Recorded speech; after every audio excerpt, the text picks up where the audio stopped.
नमस्कार प्रिय दर्शकों, एक बार फिर आपका स्वागत है हमारे YouTube चैनल प्राचीन ज्ञान सच्चा ज्ञान में। प्रिय दर्शकों, यदि आप गांव में रहते हैं तो ये कहावत आपने जरूर सुनी होगी कि पाप का बाप का नाम क्या है।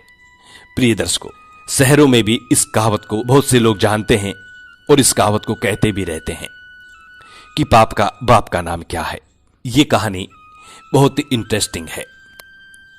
जो बंदा इस कहानी को दिल से सुनता है, ध्यान लगा के सुनता है, उसका भाग्य उदय होना बिल्कुल तय है। उसे कोई नहीं टाल सकता। प्रिय दर्शकों, इस कहानी को सुनने के बाद आप भी अपना भाग्य उदय कर सकते हैं। यदि आप इस कहानी पे अमल करते हैं, इस कहानी को ध्यान से सुनते हैं और इसको समझने की कोशिश करते हैं, तो आप भी अपना भाग्य उदय बड़े आराम से कर सकते हैं। शुरू करते हैं आज का ये वीडियो। इससे पहले जो लोग हमसे नए जुड़े हैं वो हमारे चैनल को सब्सक्राइब करें, अच्छे अच्छे कमेंट करें, बेल आइकन ऑन करना ना भूलें, जिससे कि हर आने वाली वीडियो का नोटिफिकेशन सबसे पहले आपको मिले। प्रिय दर्शकों, शुरू करते हैं आज का ये प्यारा सा वीडियो, प्यारी सी कहानी। एक समय की बात है, एक गांव में एक पंडित जी रहा करते थे। उस पंडित जी के एक पुत्र हुआ। पुत्र का नाम मंगल सिंह रखा गया। धीरे धीरे मंगल सिंह बड़ा हुआ।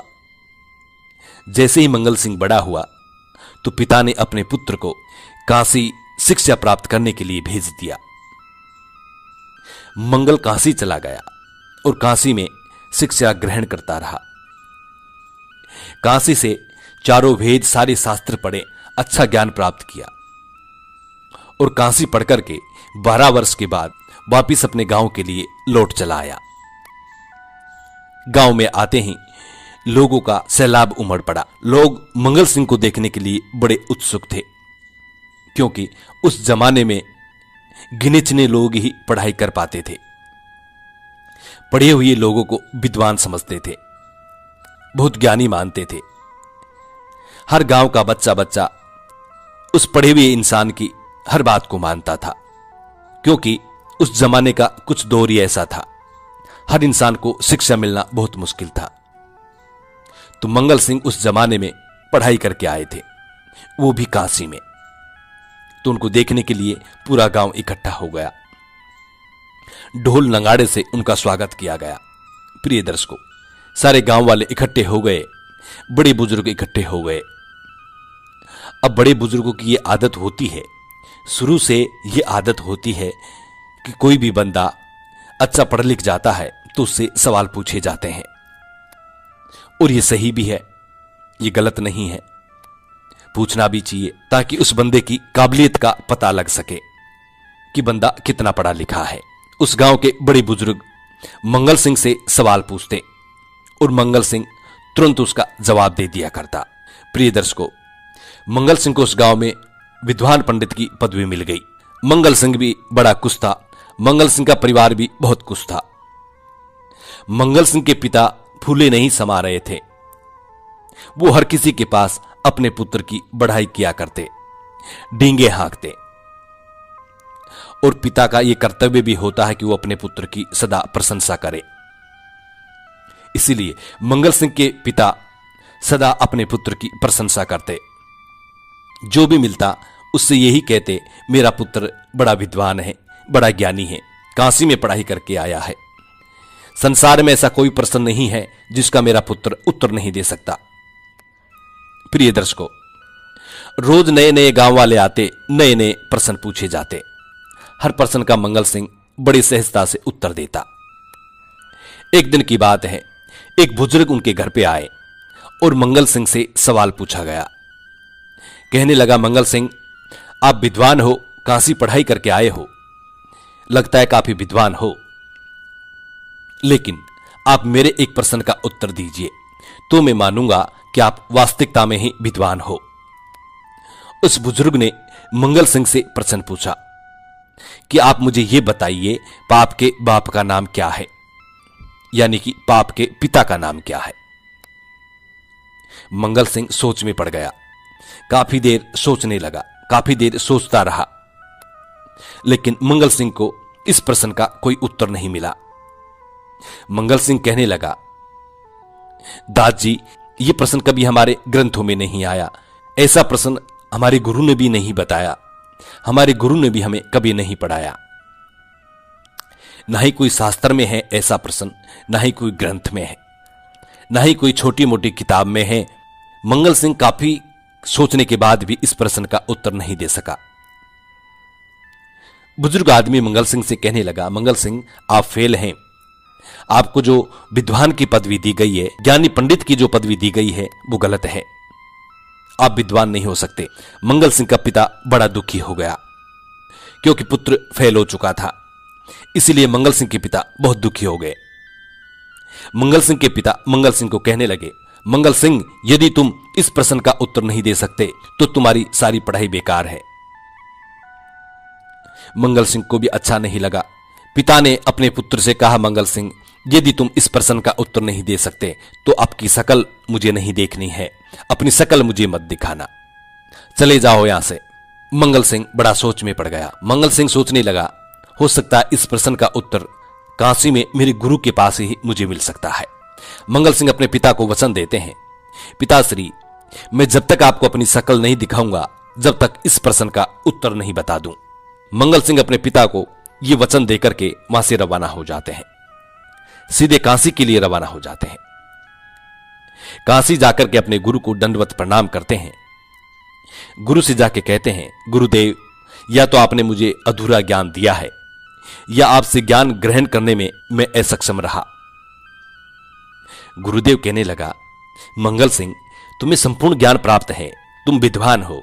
मंगल सिंह गुरु से कहता, गुरुदेव नहीं, मैं अभी विद्वान नहीं हूं, मैं कुछ भी नहीं हूं।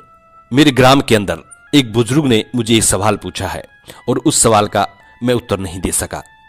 तुम्हें विद्वान कहां से हुआ? गुरुदेव मंगल सिंह से कहते हैं, मंगल सिंह, संसार में ऐसा कोई प्रश्न नहीं है जिसका उत्तर आप नहीं दे सकते। मंगल सिंह वही प्रश्न अपने गुरु के समक्ष रखता है। क्या आप मुझे इस प्रश्न का उत्तर दीजिए कि पाप का बाप का नाम क्या है, यानी पाप का पिता का नाम क्या है? मंगल सिंह के गुरु भी बड़े आश्चर्यचकित हो गए, काफी गहराई से सोचने लगे। सारे ग्रंथों को खंगाल डाला, सारे वेद पुराणों को खंगाल डाला, लेकिन इस प्रश्न का कहीं उत्तर नहीं लिखा मिला। मंगल सिंह के गुरु भी बड़े गहन सोच में पड़ गए। मंगल सिंह के गुरु से भी इस प्रश्न का कोई उत्तर नहीं लगा। मंगल सिंह कहता, देखिए गुरुदेव, मैंने सत्य कहा ना कि हम विद्वान नहीं हैं, क्योंकि हमसे एक प्रश्न का उत्तर नहीं लग सकता तो हम विद्वान कहां से हुए? प्रिय दर्शकों, मंगल सिंह के गुरु भी बड़े अफसोस में पड़ गए। मंगल सिंह के गुरु मंगल सिंह से कहने लगे, मंगल सिंह, इस प्रश्न का उत्तर तो मेरे पास भी नहीं है। प्रश्न बिल्कुल सही है, लेकिन इस प्रश्न का उत्तर भी तो होना चाहिए। प्रश्न गलत नहीं है, प्रश्न सही है कि पाप का बाप का नाम क्या है। मंगल सिंह काफी उदास होकर के अपने गुरु आश्रम से रवाना हो जाते हैं। विचार करते आते हैं कि कहीं न कहीं तो मुझे इस प्रश्न का उत्तर मिलेगा ही। गुरु से नहीं मिला, कोई अन्य गुरु से मिलेगा, यही सोचते हुए मंगल सिंह जा रहे थे। तभी रास्ते में एक वेश्याओं का अड्डा पड़ता था। मंगल सिंह काफी सुंदर था, नौजवान था, हट्टा कट्टा था। उस अड्डे की मालकिन की मंगल सिंह पर नजर पड़ जाती है।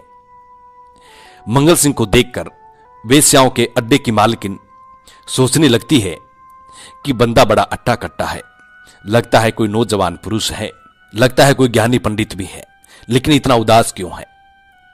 मंगल सिंह बहुत उदास था। मंगल सिंह के इसी उदासी को देखकर वेश्याओं के अड्डे की मालकिन मंगल सिंह को अपनी दासी द्वारा बुलाती है। दासी मंगल सिंह को जाके कहती है, हे नौजवान, तुम्हें मेरी मालकिन बुला रही है। मंगल सिंह उस दासी से कहता है, आपकी मालकिन को मुझसे क्या काम है? दासी कहती है, आपके चेहरे पे जो उदासी है, यही कारण है आपको बुलाने का।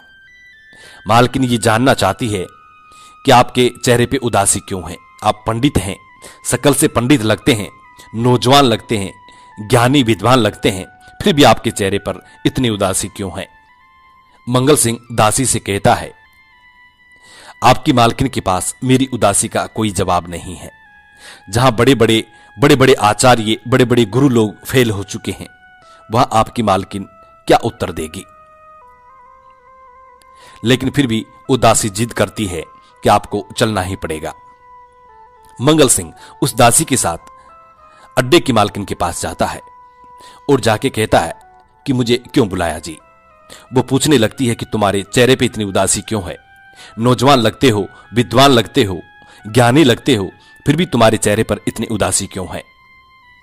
मंगल सिंह कहता है कि मेरी उदासी का कारण एक प्रश्न है और उस प्रश्न का उत्तर मुझे नहीं मिल रहा। अड्डे की मालकिन कहती है, यदि आप प्रश्न मुझे बताते हैं तो हो सकता है मैं आपकी कुछ हेल्प कर दूं। मंगल सिंह कहता है, आप मेरी क्या हेल्प कर सकती हैं? फिर भी मैं आपको बता ही देता हूं। प्रश्न यह है कि पाप का बाप का नाम क्या है? वेश्याओं के अड्डे की मालकिन मंगल सिंह को कहती है, पंडित जी, आपको कुछ दिन इंतजार करना पड़ेगा। इस प्रश्न का उत्तर आपको मिल जाएगा, कहीं जाने की जरूरत नहीं है। पंडित जी से कहती है कि आपको कुछ दिन रुकना पड़ेगा। पंडित कहता है, तो आप मेरे रहने का प्रबंध कीजिए। मैं ब्रह्मचारी हूं, पंडित हूं, महिलाओं के साथ नहीं रह सकता। अड्डे की मालकिन ने पंडित को, मंगल सिंह को अलग से रूम दे दिया, अलग से कमरा दे दिया, रहने खाने की व्यवस्था कर दी।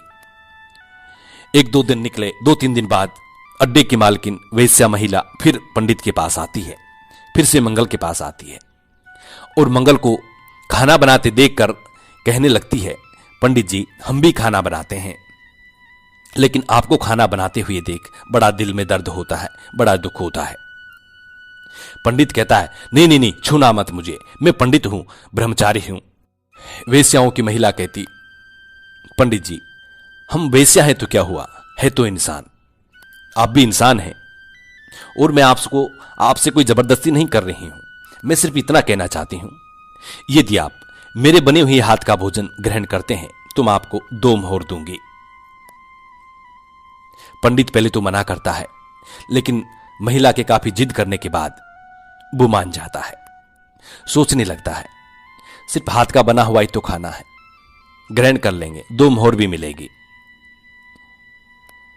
तो पंडित ने वेश्या महिला का हाथ का बना हुआ खाना ग्रहण करना शुरू कर दिया। तीसरे दिन फिर वेश्या महिला आती है और पंडित से कहती है, पंडित जी, यदि आप मेरे हाथ के बने हुए खाने का निवाला मेरे हाथ से अपने मुख में रखें तो मैं आपको 8 मोहर दूंगी। मंगल सिंह कहता है, नहीं नहीं नहीं नहीं, मैं ये नहीं कर सकता, मैं पंडित हूं, विद्वान हूं, ब्रह्मचारी हूं, इतना नहीं कर सकता। लेकिन फिर भी 8 मोहर का जो लोभ है उसे देखकर मंगल सिंह मान जाता है। कहता है, खा सकते हैं तो इनके हाथ से भी खाने में कोई तकलीफ नहीं है। पंडित मंगल सिंह वेश्या के हाथ से अपने मुख में निवाला खा लेता है। तीसरे दिन फिर वेश्या महिला पंडित के पास आती है, मंगल सिंह के पास आती है और कहती है, मंगल सिंह, यदि आप एक रात मेरे साथ गुजारो तो आपको 16 मोहर और आपके प्रश्न का उत्तर मिल जाएगा। पंडित मंगल सिंह पहले मना करता है, काफी नाराज होता है, लेकिन अंत में जाके मान जाता है क्योंकि 16 मोहर मिल रही है। अंत में मान जाता है। जब पंडित हां करता है, उसी वक्त वेश्या महिला मंगल सिंह के गाल पे चटाक देने में जोरदार से थप्पड़ चपका देती है। जब मंगल सिंह हां करता है, उसी वक्त वेश्या महिला मंगल सिंह को जोरदार थप्पड़ लगा देती है। मंगल सिंह वेश्या महिला से कहता है, ये क्या कर रही हो, क्यों मार रही हो मुझे? मैं पंडित हूं, विद्वान हूं, तुम्हें श्राप दे दूंगा, ये कर दूंगा, वो कर दूंगा। पंडित अपनी औकात पे आने लगा, कहता है, मैं तुम्हें भस्म कर दूंगा, मैं श्राप दे दूंगा, मैं ये कर दूंगा, मैं वो कर दूंगा। पंडित को नहीं मारना चाहिए, वैसे भी मैं विद्वान हूं, ब्रह्मचारी हूं। वेश्या महिला पंडित से कहती है, मंगल सिंह, तुम्हारे प्रश्नों का उत्तर यही तो है, यही है तुम्हारे प्रश्नों का उत्तर। मंगल सिंह फिर भी समझ नहीं पाया। बोले, क्या है मेरे प्रश्न का उत्तर? बोले, यही है। बोली, जो थप्पड़ मारा है वो बोले नहीं, तुम्हारा लोभ, जो तुम लोभ में आकर के एक विद्वान पंडित होकर के, ब्रह्मचारी पंडित होकर के, तुम कुछ मोहरों की लोभ में आकर के मेरे साथ हम बिस्तर करने के लिए तैयार हो गए, मेरा हाथ का बना हुआ खाना खाने के लिए तैयार हो गए, मेरे साथ हम बिस्तर करने के लिए तैयार हो गए। ये तुम्हारा लोभ ही तो है, तुम्हारा ब्रह्मचार्य नष्ट कर दिया तुम्हारे लोभ ने। तुम पाप करने के लिए उतर गए, तो पाप का बाप का नाम लोभ होता है। प्रिय दर्शकों, पाप का पिता का नाम लोभ होता है। लोभ के कारण ही लोग ठगा जाते हैं। जो बंदा लोभ और मोह में फंस जाता है, उस जीवन का कभी भी, उस इंसान का कभी भी कल्याण नहीं होता। इसीलिए इंसान को लोभ कभी नहीं करना चाहिए। लोभ में आदमी हमेशा मात खाता है। जो इंसान लोभ लालच करता है, उस इंसान की कभी मुक्ति नहीं होती। ईश्वर भी बड़े दुखी रहते हैं ऐसे इंसान से। प्रिय दर्शकों, इसीलिए अपने जीवन में कभी भी लोभ लालच मत करो। यदि आप लोभ लालच करते हैं तो एक दिन ऐसा आएगा कि उसी लोभ लालच के चलते आप ऐसे संकट में फंस जाएंगे, आपका निकलना बड़ा मुश्किल हो जाएगा। इसीलिए समझदार इंसान को चाहिए कि वो कभी भी लोभ लालच ना करे। उम्मीद है प्रिय दर्शकों, आज की हमारी जानकारी आपको पसंद आई होगी। जी नमस्कार, धन्यवाद।